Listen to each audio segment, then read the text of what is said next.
পরিমাণ বাংলাদেশের কোন ইউনিয়ন এখন আছে যেখানে মাদকাসক্ত নাই, নেশাখোর নাই? আমরা এত বড় ভাগ্যবান দেশে বসবাস করি। আমরা ভাগ্যবান।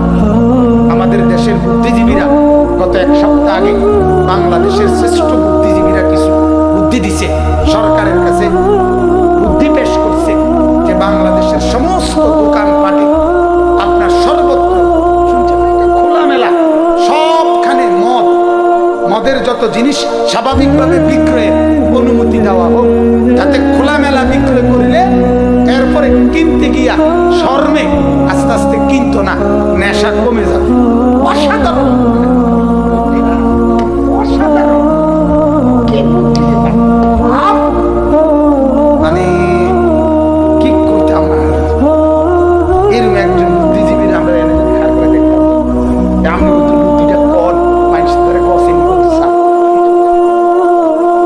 আপনি কত একটা মাহফিলে খারাইয়া বুদ্ধিটা কর সান যে জুতা জায়গা থাকিনি খারাপ জনগণের জুতা যেতে খায় দেখো আমি আগে খাইলে খাইছি তুই কি তারে করলি?